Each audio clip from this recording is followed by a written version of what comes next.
ప్రతి ఒక్కరు కూడా సినిమా సలార్ సినిమా చూడండి, ప్రతి ఒక్కరు కూడా చూడండి బ్రో. సెకండ్ హాఫ్ లో మాత్రము బయట ఉంటాయి, ఒక అమ్మాయిని కాపాడుతాడు అనమాట. లేదు లేదు లేదు కాపాడుతాడు సెకండ్ హాఫ్ లో. అప్పుడు ఏంటికి అమ్మాయిని ఎందుకు కాపాడినావని పిల్లలు గారు అడుగుతారు. అడిగితే ఏమంటాడంటే తన తల్లిలో చూసుకున్నారని సుశేషన్ చెప్తుంది. అంటే ఎంత రెస్పెక్ట్ ఇస్తే ఏం కథ అనేది మనకు అది తెలుస్తుంది. ఇంకోటి ఏంటంటే అప్పుడు ఫైట్ సీన్ ఉంటాయి, 2 కత్తులతో నరకడము అక్క ఏమన్నా వైలెన్స్ ఉంటాయి, మస్తు ఉంటుంది నిజంగా. అంటే చాలా సూపర్ గా. నేనైతే 2500 పెట్టి తీసుకున్నాను. నాకైతే వర్తబుల్ లేక మిగతా వాళ్ళకేమో అక్క నేనే కాదక్క ఎవరి బల్ నాకు టికెట్లు దొరుకున్నారు. బ్లాక్ లో కూడా ప్రభాస్ ఫ్యాన్ కాదు, కానీ నేను ఈ సినిమా బాగుంది. నేను ఈ సినిమా చూసిన తర్వాత ప్రభాస్ ఫ్యాన్ అయిపోయినాను. నిజం బాగుందాక. ఎందుకంటే ఒకటి ఏంటంటే నాకు ప్రభాస్ విషయంలో అర్థమైంది ఏంటంటే book my show server crash కావడం కానీ మామూలు విషయమా, కావాలనో ఏమాక నాకు అవన్నీ తెలియదు. అంటే నేను బ్లాక్ లో చూసినా కదాక సరేలే మీరు అన్నట్టే అనుకుందాం. బ్లాక్ లో చూసినాను, అంత డబ్బు పెట్టుకుంటున్నారు, మళ్ళీ అది మామూలు విషయం. ఓటీటీ వచ్చింది, ఓటీటీ నువ్వు కామెడీ చేయకండి, ఇదో నెగిటివ్ ట్రోల్ చేయకండి.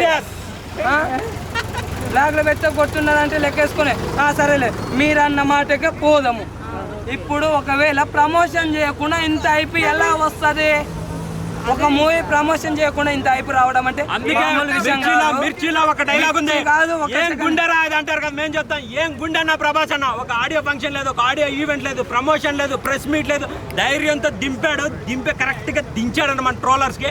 అలా ఉంటది. ప్రభాస్ ఆర్మీ స్టార్ట్ అయిపోయింది. రెబల్ స్టార్ ఫ్యాన్స్ కి అయితే రెడ్ బుల్ తాగిచ్చాడన్న, అంత ఎనర్జీ ఇచ్చాడు. ఇండియాకే మగాడంటే ఒక ప్రభాస్, అది ఒక్క మగాడు, నాటు మనగాడు అని చెప్పొచ్చు. జై ప్రభాస్ అన్న. డైనోసార్ ఎందుకన్నారు? డైనోసార్ మొత్తం బ్లూ ప్రపంచం సముద్రంలో ఉండదు, బయట కూడా ఉంటుందన్న. ఏనా మరి ఇప్పుడు బ్లూ ప్రపంచాన్ని మొత్తాన్ని ఒకప్పుడు ఏలినేది, కంట్రోల్ చేసినది. అలాంటిది సినిమా ప్రపంచాన్ని ఇప్పుడు మొత్తం డైనోసార్ ఎవరంటే ప్రభాస్ అన్న మొత్తం కంట్రోల్ చేస్తారు. మన బాబాల్ రికార్డులు కానీ బద్దలు కొట్టి పడేస్తే మామూలు 2000 కోట్లు కలెక్ట్ చేయాలని నేనైతే ఇప్పటికైతే షోలు అయితే ఎక్కడైతే హౌస్ఫుల్లే ఉండవి, ఎక్కడ దొరకట్లేదు. పార్ట్ 1 వచ్చేసి వాళ్ళ ఫ్రెండ్షిప్ కలిసి ఉండడం గురించి, పార్ట్ 2 ఏంటంటే వాళ్ళు ఎలా విడిపోతారు అనేది ఉంటాయి. క్లైమాక్స్ మాత్రం మిస్ కావాలి. మదర్ సెంటిమెంట్ ఉంది, ఫ్రెండ్షిప్ రెండింటికి వాల్యూ ఇచ్చినారు, ఒక్కటి తగ్గించలేరు, 2 క్యారీ చేసినారు. అది బాగా నచ్చింది. మదర్ సెంటి అంటే తల్లికి రెస్పెక్ట్, తల్లి ఇచ్చిన మాట అనేది జవదాటరు. నిజంగా ఇప్పుడు ఇళ్ళ కాడ ఎంతమంది జవదాడుతుంటారు చెప్పండి. చెప్పకుండా అమ్మ మాట విన్నారు, కానీ ఇక్కడ ప్రభాస్ తింటాడు ఎంత పెద్ద కొడుకైనా సరే. అది బాగుందనమాట, దాని నుంచి నేర్చుకోవాలి మనం. ఇంకోటి ఫ్రెండ్షిప్ గురించి కూడా మనం నేర్చుకోవాల్సింది.